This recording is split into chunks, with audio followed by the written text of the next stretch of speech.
Hey! Utewa. Aifu ndozi wa mwena awa. Eh? Exercise camp dari mensa balance abala me. So often ndozi wa machine exercise. Praise the Lord.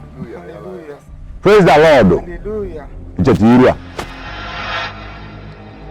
Yes sir. Ile odomu. Mamu afọ abụọ amara abụọ. Nwana adịko ya mụrụ ya maka ọkụ ka eji akụnya ba abụọ. Amụọ ka ọ bụrụ nwoke, ọ bụrụ amụọ ka ọ dị ka Bobrisky. Amụọ bụ iche okwu nọ n'ụlọ nọ. Igbo nye ya na-azụ n'ahịa.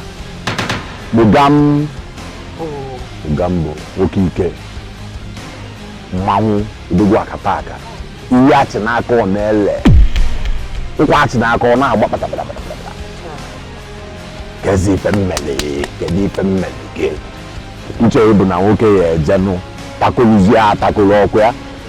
Nna aba n'ụwọzi anwụ elele nwa onye Igbo na-adị asụ Igbo ji adị amapụta from ọkụkọ Igbo eneghi anya ọ bụrụ na ọ na-esekwa Igbo somewhere. Ọkụ ya jakido.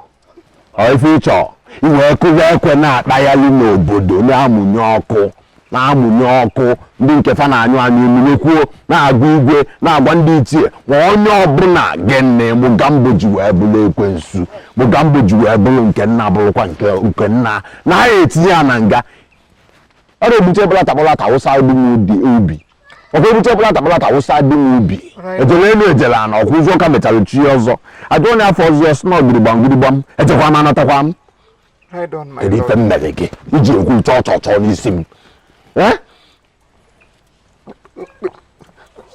nna m ukwu ma ọ ga mbụ ọwara gịlịkpote m ga-esi wee nọkọta mgbere ọnụ ma m na-eji eri ede wee na-ekwujọ gospel na anointed onye Chineke tere mmanụ o teela ya mmanụ ọrụ ebube na ọrụ amara Chineke ji ga-arụ n'obodo a onweghị onye gasị na ọ nọ n'obodo a na-ala ka ihe ị na-eme iwe ogbenye mara ụbịam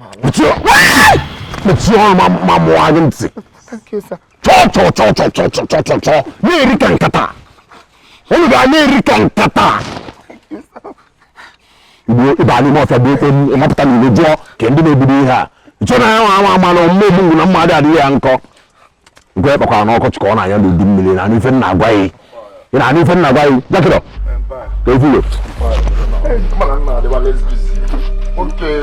Oge na-adị nwanne gwara nwayọ ga-akpọtọ gị ya na ndị akpọtọ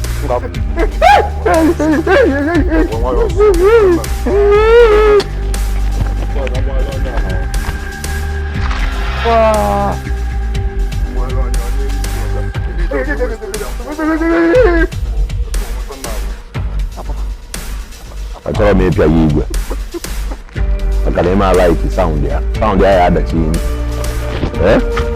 adachi adị mkpụrụ ọka galara ọnụ iwe site n'ebe onye anọ aka ka anyị ji tutu eyi na tigbuo ya nwụrụ belegede ebe ka a na-ekene eze mmụọ bụ sọ ọbụna nnọkọta wee nụ na mbekwu gbakọtara ọsọ wee bụrụ abụọ n'isi ịkwa mesikwu ite mma ama agbaji na n'ife nna agwa ndị na-agbaghị ugwu amagbadakwa ndịda ndị na-agbada ndịda amagbaghị ugwu ịnụrụ ya asị m na ọ belegede ebe ka ekenere eze mmụọ Right on, my lord.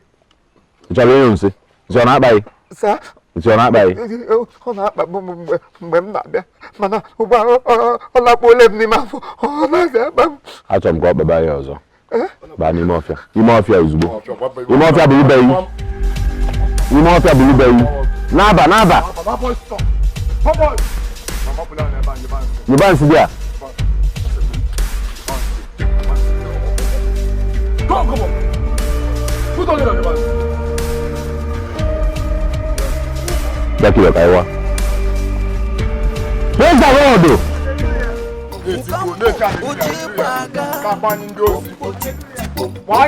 Praise the Lord. Hallelujah. On your Okada, on the day older. Mukamba to go down. Unu sai tiwa siwa. Unu sai mudo anyeme budo. Igwe obodo anyị nọ nọkwa n'ọsọ ndị nna niile nọsi n'ọsọ chifimoji ọnụ nọkwa n'ọsọ. Akpọla m igwe na fon gwa ya sị ya achọghị m mmadụ inyere m aka. Mụnwa bụ Chief Imo worldwide. I can single-handedly capture Elahia Mugambu because they are Cambodia. Chikoro has sent her back to jail where they belong. Because as I want him and Tanohe, Bagi Wishi, Nchesuriapo. Mugambu have sterilized us enough. And I can never keep quiet. Wish me keep one cutting. Watch this happen in this community again. Agamatuyanka. I must return him back to where he belongs. Enokwa. Onye nyere uche, onye nyere iko ji abamba. Ojogu.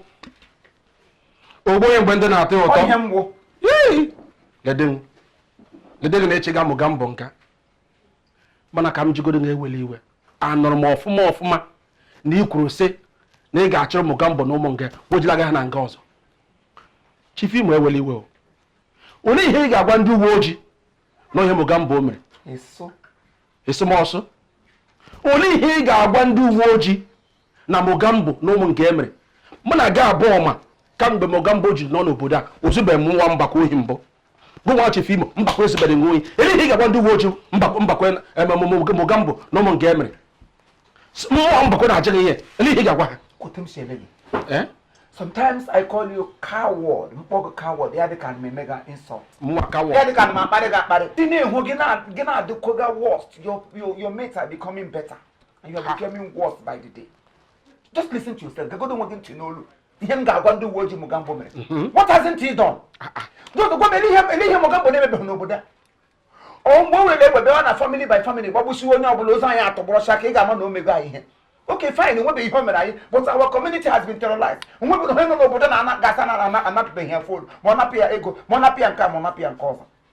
Our people are living in fear.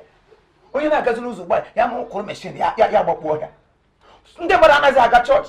Our women are no longer coming out the way they used to because of one particular person. No more that I allow Mugambo name doesn't mean that memory kill.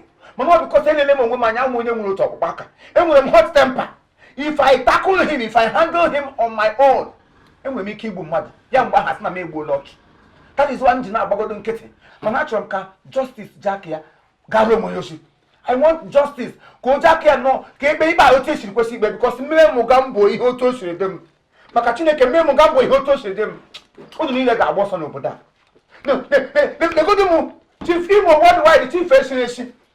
I was in our city, but they prepare my papers for traveling abroad. Even got you landlord to Ndocha Ganazam, yes, sir. Mugambo Shibo, she got one man, not quite 1 day in Elu. What hasn't he done? No, only really my treasure, the only daughter, the only thing in this world that gives me joy.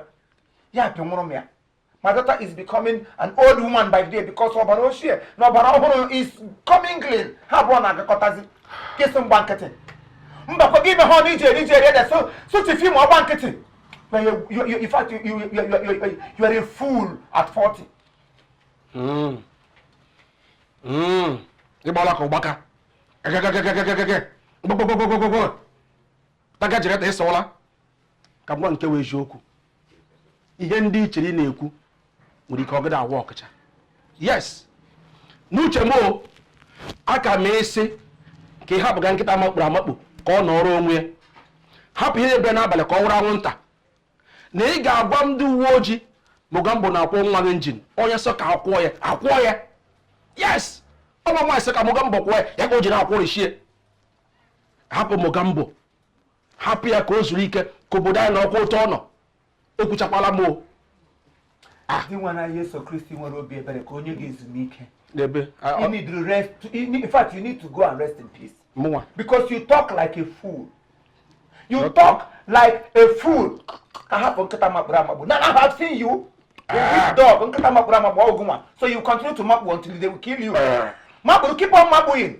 I'm not here. Keep on mabuing until they kill you. Give Matasini get wake up. Mohapaga Mugambo. Mumabu Chief Imo Mohapaga Mugambo.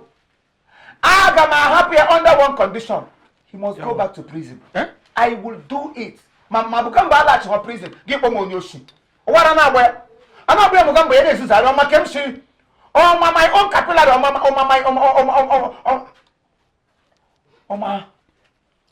Imo class I na ba. Tiwe, imana oje wo onye. Omo onye ngwo ga-eji na, o ga-eji na agba from n'ezinụ.